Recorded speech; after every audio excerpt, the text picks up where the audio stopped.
Hello student, कक्षा 10 गणित जेडम classes में आप सभी लोगों का स्वागत है। अब जो नया कोर्स है उसके बारे में मैं बताऊंगा। तो सबसे पहला चैप्टर है वास्तविक संख्या। इसके बारे में पढ़ने से पहले 9th में कुछ वास्तविक संख्याओं के बारे में बताया गया था, इसके बारे में जान लीजिए। तो सबसे पहले हम जान लेते हैं कि प्राकृतिक संख्या है क्या। तो सभी गिनती के नंबर 1 2 3 4 5 ये सारी संख्याएं प्राकृतिक संख्याएं कहलाती हैं। पूर्ण संख्याएं किसे कहते हैं? अगर प्राकृतिक संख्या में जीरो जोड़ दिया जाए तो जो संख्या प्राप्त होती है वो पूर्ण संख्या के अंतर्गत आती है। और पूर्णांक जिसमें माइनस से लेकर प्लस तक की जितनी भी संख्या आती हैं वो कहलाती हैं आपकी पूर्णांक संख्याएं।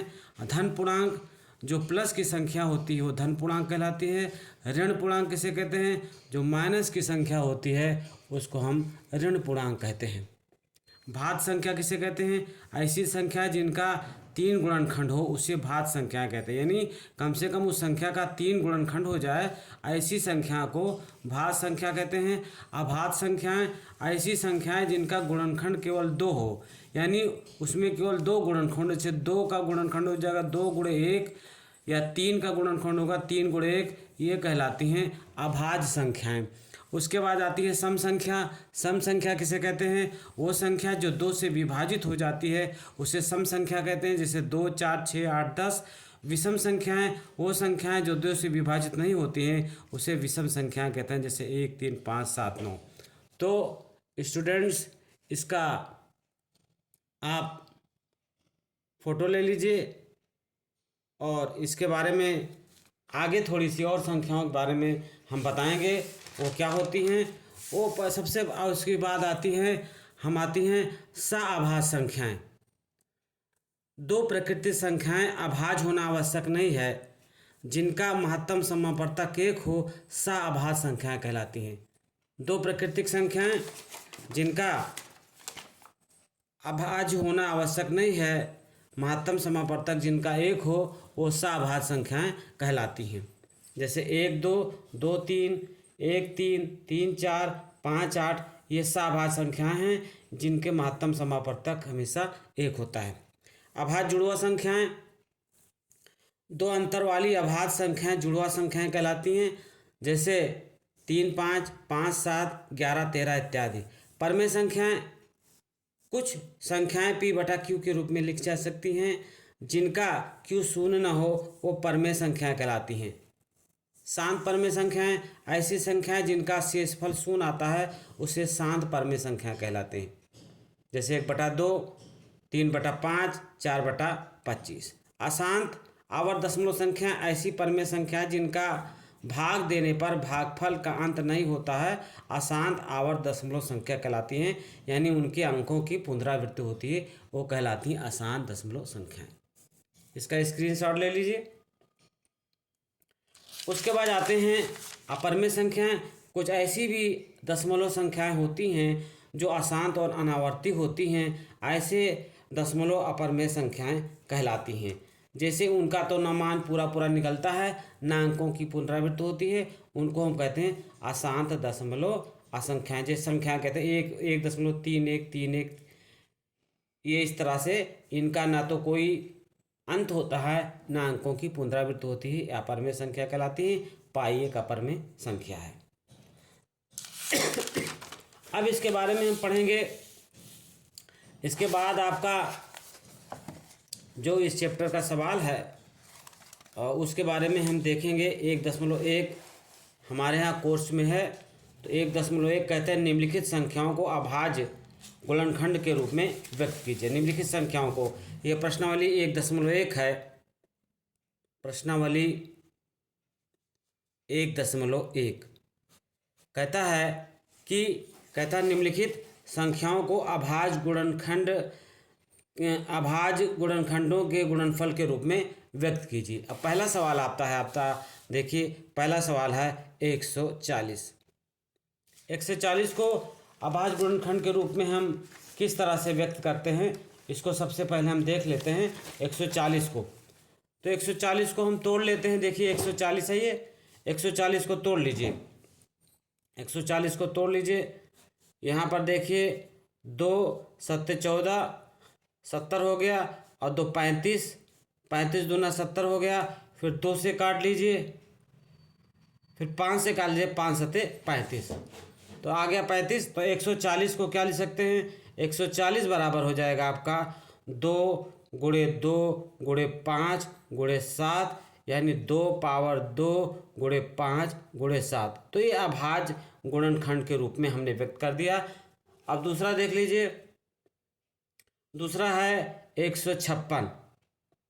156 है, तो 156 को तोड़ देते हैं। देखिए 156 को हम तोड़ देते हैं सबसे पहले 2 से, तो 2 से तोड़ा 78 हो गया।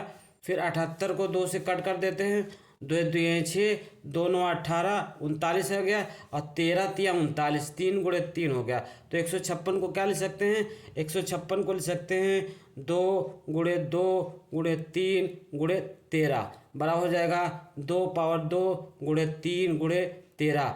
तो 156 को हमने अभाज्य गुणनखंड के रूप में इस तरह से व्यक्त कर दिया, 2 गुणे 3 गुणे 13। तीसरा सवाल आता है 3825। 3825 देख लीजिए, 3825 को हम अभाज्य गुणनखंड के रूप में कैसे व्यक्त करें, इसको देख लीजिए। 3825 को पहले 2 से हमने 5 से काट लीजिए, यहाँ 5 है, लास्ट में 5 है, तो 5 से कट जाएगा, तो 5 सत्ते 35, 5 36, और 5 हम 25, फिर 5 से कट जाएगा, 153 आएगा। फिर आपका 3 से कट जाएगा, 3 5 15, 3 1 9 3, फिर 13 सत्ते 17 3 51, 3 17 गुणे 51, तो ये हो जाएगा 5 गुणे 5 गुणे 3 गुणे 3 गुणे 17, ये हो जाएगा 5 गुणे 5 गुणे 5 गुणे 5 गुणे 3 गुणे 3 गुणे 17, तो हो जाएगा 3 पावर 2 गुणे 5 पावर 2 गुणे 17। अब सवालों को आगे देखते हैं हम। 5 डबल, ये हो जाएगा आपका, और 3825 आ गया।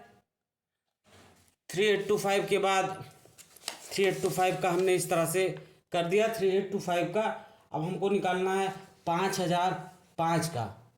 5005 का देख लीजिए, ये चौथा सवाल देख लीजिए, 5005 का, 5005 का, 5005 को कट कर दीजिए, गुणनखंड दीजिए 5005 का, 5 से काट देंगे, 5 5 का 5 0 0, 5 का 5, फिर 5 से फिर कट करेंगे, 5 से नहीं जाएगा 7 से काट देंगे, ये आएगा 1 3 4 1 4 3, फिर 13 से कट करेंगे, ये हो जाएगा 11। तो इस तरह से देखिए 5 से हमने कट कर दिया, 5 का 5 0 0, 7 से 7 का 7, 7 चौक 28, और 7 त्रिक 21, और 13 से 13 का 13, 13 का 13, तो ये हो जाएगा फिर आपका 5005 का हो जाएगा 5 गुणे 7 गुणे 13 गुणे 11, तो ये हो जाएगा 5 गुणे 7 गुणे 13 गुणे 11। ये हमने अब है 7429। 7429 को भी हम देख लेते हैं। 7429 को हम देख लेते हैं। 7429 को पांचवा सवाल देखिए। 7429 पांचवा देख लीजिए। 7429 7429 का हम फैक्टर कर देंगे, तो ये लिख लेंगे 7429। तो सबसे पहले किससे कटेगा 7429, आप देखिए जो आपका 7429 है उसको हम किस तरह से डिवाइड करेंगे। 7429 का जो आ जाएगा, आप सबसे पहले हम 7429 को 17 से करेंगे, तो 17 से कट करेंगे तो हो जाएगा 437। 17 से हमने कट कर दिया तो 437 आ गया। 17 चौका 68, इस तरह से कट कर लेंगे हम। फिर 19 से कर देंगे, जब 19 से करेंगे तो आ जाएगा 23, और 23 से करनम 23। देख लीजिए बहुत आसान है। तो इसको हो जाएगा, इसका जो अभाज्य गुणनखंड आया 17 गुणे 19 गुणे 23, 17 गुणे 19 गुणे 23। तो इस तरह से हमने इसका पहला क्वेश्चन कर दिया है। प्रश्नावली 1.1 का निम्नलिखित संख्याओं को अभाज्य गुणनखंड के रूप में व्यक्त कीजिए। अब इसका दूसरा सवाल आता है, पूर्णांकों के निम्नलिखित युग्मों के एचसीएफ और एलसीएम ज्ञात कीजिए तथा उसकी जांच कीजिए कि दो संख्याओं का गुणनफल बराबर है एचसीएफ इंटू एलसीएम। ठीक है, तो हम सबसे पहले एलसीएम और एचसीएफ इसका ज्ञात कर लेते हैं, और ये हम कोशिश करेंगे कि दो संख्याओं का गुणनफल बराबर है एलसीएम इंटू एचसीएफ। तो दूसरे का पहला देख लीजिए। दूसरे का पहला है 26 और 91। कितना है? 26 और 91 है। 26 तथा 91, 26 और 91 का देखते हैं। सबसे पहले एलसीएम और एचसीएफ कह रहा है कि एलसीएम और एचसीएफ हमको ज्ञात करना है 26 और 91 का। तो 26 को पहले ब्रेक कर दीजिए। 26 को बराबर कितना हो जाएगा? 26 बराबर हो जाएगा 2 गुणे 13, और 91 हो जाएगा 13 गुणे 7। अब एचसीएफ क्या हो जाएगा? एचसीएफ बराबर हो जाएगा, जो सब में कॉमन होगा वो एचसीएफ होगा, तो एचसीएफ बराबर हो जाएगा 13। एलसीएम बराबर क्या हो जाएगा? जो कॉमन होगा वो भी होगा, जो कॉमन नहीं होगा वो भी होगा। तो 2 गुणे 13 गुणे 7 बराबर हो जाएगा 182। तो एलसीएम आ गया, एचसीएफ आ गया 13, एलसीएम आ गया 82। अब ये कहता है कि पूर्णांकों के निम्नलिखित युग्मों के एचसीएफ एलसीएम ज्ञात कीजिए तथा जांच कीजिए कि दो संख्याओं को गुणनफल बराबर है एलसीएम इंटू एचसीएफ। तो एलसीएम इंटू एचसीएम निकाल लिया हमने, एलसीएम निकाल लिया, एचसीएम निकाल लिया। अब निकालेंगे दो संख्याओं का गुणनफल, दो संख्याओं का गुणनफल, दो संख्याओं का गुणनफल। तो दो संख्याओं का गुणनफल कितना हो जाएगा? एक संख्या है 26, एक संख्या है 91, दोनों को गुणा कर दीजिए, आ जाएगा 2366। एलसीएम इंटू एचसीएफ को गुणा कर दीजिए, LCM into HCF, LCM into HCF हो जाएगा 182 गुणे 13 बराबर 2366। अतः एलसीएम इंटू एचसीएफ बराबर है दो संख्याओं का गुणनफल, दो संख्याओं का गुणनफल। तो ये आंसर आपका आ गया। इसी का दूसरे का दूसरा सवाल देखिए। दूसरे का दूसरा सवाल है 510 और 92। दूसरे का दूसरा सवाल है 510 और 92, 510 और 92। 510 को तोड़ लीजिए। 510 का जब फैक्टर करेंगे तो कितना आ जाएगा? 510 को पहले हम 2 से कट करेंगे, तो 2 से करेंगे तो 255 आ जाएगा। फिर 255 को कट करेंगे किससे? 255 को 2 से कट करेंगे, 3 से कट कर दीजिए, तो 3 8 24, 3 5 15। फिर हम कट कर देंगे 5 से, तो 17 5 85 और 17 1 17। तो 510 कितना आ गया? 510 आ गया 2 गुणे 3 गुणे 5 गुणे 17 आ गया। और आप कट कर दीजिए, फिर 92 को कट कर दीजिए। 92 को यहाँ कट कर दे रहे हैं, देखिए आराम से, ज़्यादा दिक्कत नहीं होगी। तो 2 से कट कर दीजिए तो आ गया 45। 2 से कट किया तो कितना आया? 45 आ गया। फिर 92 के 2 से कट किया तो आएगा 46। अब फिर 2 से कट कर दीजिए तो कितना आया? 23। और 23 एकन्नम 23, 23 एकन्नम 23, तो आपका आ गया 92 का आ गया कितना, 2 × 2, 2 × 2 × 23। अब हम एलसीएम एलसीएम याद करेंगे। एलसीएम एलसीएम एलसीएम 2 × 2 × 3 × 5 × 17 × 23 बराबर कितना हो जाएगा, ये हो जाएगा 23,460। एलसीएम 2360 हो गया। और एचसीएफ कितना हो जाएगा, एचसीएफ हो जाएगा केवल 2 हो जाएगा। अब एलसीएम में क्या लेते हैं, जो कॉमन होता है वो भी ले लेते हैं, जो कॉमन नहीं होता वो भी लेते हैं, और एचसीएफ में जो कॉमन होता है वो ले लेते हैं। या ये कह लीजिए कि जो न्यूनतम मान होता है वो एचसीएफ होता है, जो अधिकतम मान होता है एलसीएम का मान, जो सब में कॉमन वो भी, और जो सब में कॉमन नहीं वो भी ले लेते हैं। एचसीएफ में केवल जो कॉमन होता है उसको हम लेते हैं। अब क्या हमको सिद्ध करना है, सिद्ध करना है कि एलसीएम इंटू एचसीएफ बराबर है दोनों संख्याओं का गुणनफल। तो अब सबसे पहले हम ज्ञात करेंगे LCM into HCF, LCM into HCF, LCM into HCF ज्ञात कर लेंगे। तो एलसीएम इंटू एचसीएफ, एलसीएम कितना आया है, एचसीएफ एलसीएम कितना आया है, एलसीएम आया है आपका 23,460, एचसीएफ आया है 2। तो 23,460 को अगर हम 2 से गुणा कर दें तो आ जाएगा आपका 46,920।